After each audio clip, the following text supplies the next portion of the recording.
Hello, welcome back. Mike from Canavan Wealth. Today we are talking about why I don't avoid talking about politics on the channel, right? And this goes back to really when I got started, kind of pushing Canavan Wealth, which goes back a couple of years when I saw my business broadening in the types of areas I was working with in a way that I didn't think was sustainable. And I just kind of thought if I continue to kind of do everything, I'm not going to do what I want to do very well. So, I kind of brainstormed around how I want to grow. And that's where, kind of generational wealth and the new middle class is kind of what I wanted to focus on, which ultimately became the philosophy of Canavan Wealth. And then you go through all of it. And, when you were going to work with generational wealth, you really have to start thinking about a remote practice where you can work with a family that is distributed, typically not, all in the same town, let alone southeastern Idaho.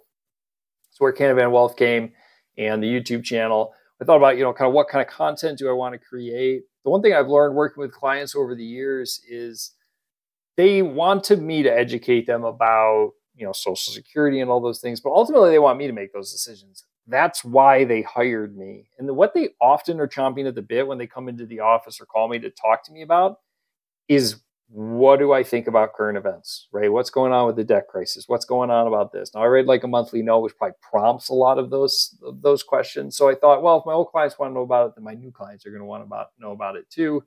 And so that's really reason number one is I knew I was going to be talking about current events and the economy, and there's just no way to talk about those without talking about politics. You can't avoid politically sensitive topics and talk about current events or the economy. So that's reason number one. Reason number two is that I think I owe it to my clients and I owe it to myself, my clients, to understand, at least at the surface level, what my politics are. Now, I'm lucky that, I'm pretty moderate on most things. So I generally tend not to rub people too much the wrong way.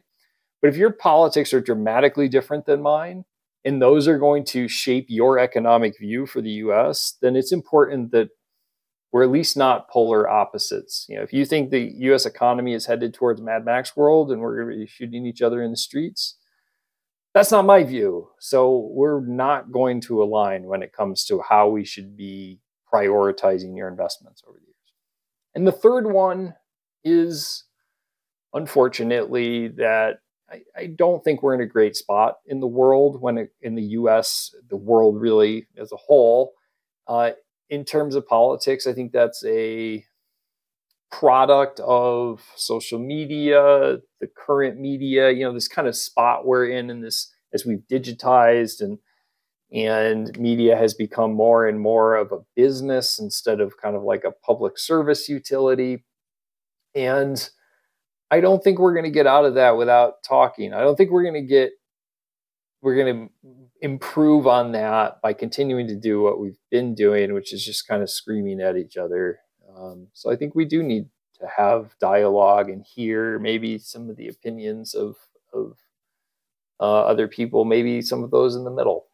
So that's reason number three, is that there's this kind of part of me that thinks maybe I can do a little good about talking about politics. Now, my political views, I'll kind of briefly touch on it. There's no way to just kind of give a blah political thought. Not a fan of Trump, to be perfectly honest, but that doesn't make me a Democrat.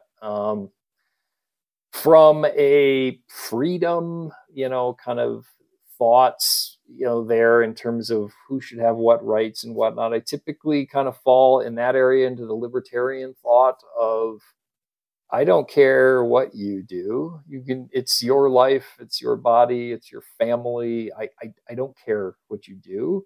However, I am going to push back on some extent when my participation in it is required, right? And that limit is typically around basic human courtesy. I'm happy to call you whatever you want and to make a genuine effort to be pleasant.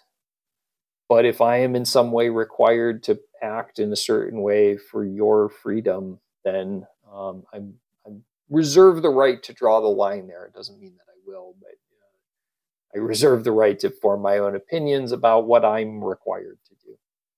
When it comes to the economy, I've said this numerous times, I think both parties are currently out to lunch on their economic policies, and that what I am looking for is a politician who is willing to do the tough things that are actually required to move forward and get the economy in the right spot instead of what is popular. I think both parties have moved towards populist movements. That is not healthy for the economy. I think we need to cut government spending, not dramatically, but in a meaningful way. And the Democrats are not willing to do that. And we need to tax more at virtually every level. Not popular, and also not in a crazy amount. I'm not talking about 10% across the board or anything like that, but and the Republicans are not willing to do that. So, and I think it's entirely for populist reasons. I think we need a politician who can sit the American people down and say, you are your own worst enemy, and there are things that we need to do that are not popular, but that are important. That's my politics in a nutshell. You will see I have a very politically charged topic that I recorded the same day coming up. This is kind of a precursor to that video. I think it's set to come out on Thursday. So otherwise, I hope this has been informative, and I will talk to you soon. Like the video if you did like it. Consider subscribing if you want to see some more content. Thank you.